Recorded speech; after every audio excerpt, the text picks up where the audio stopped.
बिस्मिल्लाहिर्रहमानिर्रहीम। अस्सलामु अलैकुम। एक्सरसाइज 6.9 का क्वेश्चन नंबर 4 स्टेटमेंट है कि enrolment of a famous school doubled after every 8 years from 1970। यानी कि इनरोलमेंट है, बच्चों के दाखिले की जो तादाद है वो हर 8 साल बाद डबल हो जाती है। यानी अगर 1970 में अगर कोई उसकी आबादी कोई भी इनरोलमेंट है तो वो 1978 के अंदर डबल हो जाएगी। If the enrolment was 6000 in 1994, what was its enrolment in 1970। अब देखिए, हमने 8 के मल्टीपल बना लेने हैं 1970 से। एक बनेगा 1978, फिर बनेगा 1986 और फिर बनेगा 1994। 1994 में है 6000, तो फिर 1970 में कितना होगा। लेट्स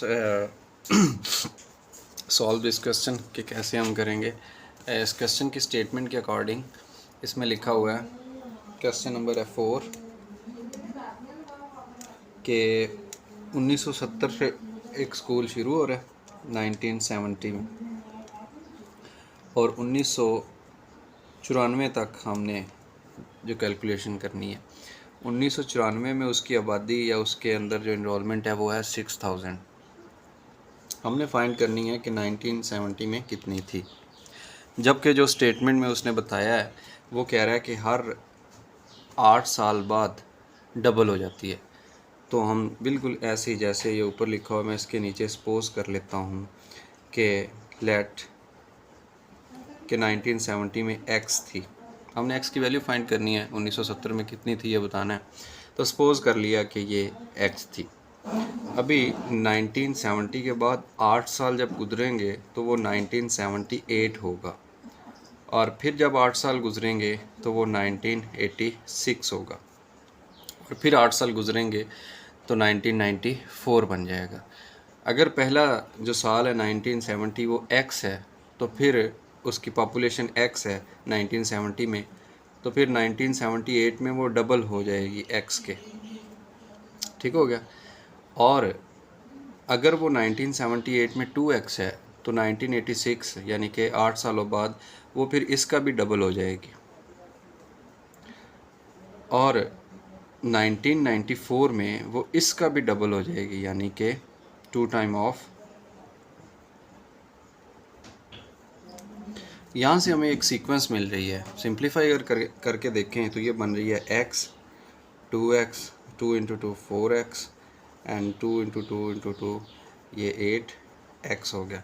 तो ये एक हमें देखें तो ज्योमेट्रिक सीक्वेंस मिल गई है कि जिसका कॉमन रेशो अगर हम फाइंड करें तो वो बनती है 2x over x। Same cancel हो गए तो कॉमन रेशो बन गई 2।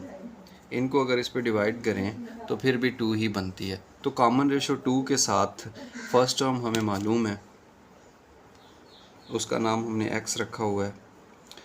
उसके बाद r भी हमें मालूम है जो कि 2 है। तो फिर x की वैल्यू हमने फाइंड करनी है, और हमें ये भी पता है कि फर्स्ट सेकंड थर्ड और जो फोर्थ टर्म है इसकी A4 वो 6 उस वक़्त बन रही है 66,000 ये।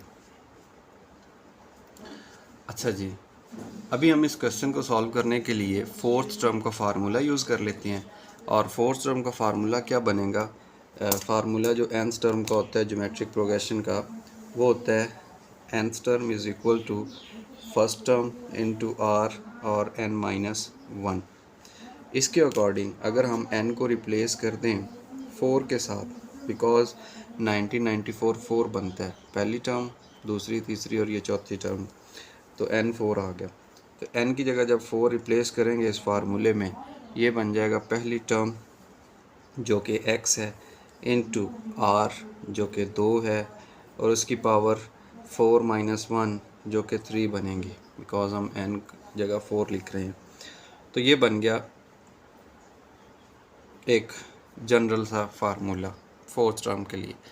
अब A4 बिकॉज उसने कहा था कि उसकी आबादी है जो बच्चों की इनरोलमेंट है वो 6000 है, तो हम A4 को रिप्लेस कर सकते हैं 6000 से, और इधर आ गया x और 2 की पावर 8, 3 बनेगा 8।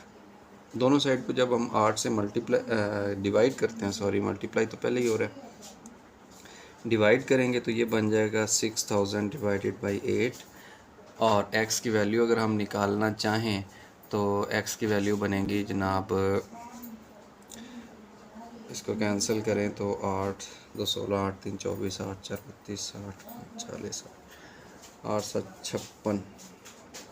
चलें ये x है 8 7 56, और फिर आगे अगर कैलकुलेटर का यूज़ कर लें तो 6000 डिवाइडेड बाई 8 ये बन जाएगा 750। तो पता चला कि अगर 1994 में वो 6000 हो गए हैं और 8 साल बाद डबल हो रहे हैं, तो फिर जो 1970 पहला साल था उस वक़्त इनरोलमेंट 750 स्टूडेंट्स थे।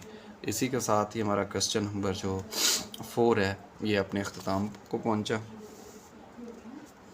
इसके बाद हम करने वाले हैं क्वेश्चन नंबर 5 जो कि बैक्टीरिया के बारे में है।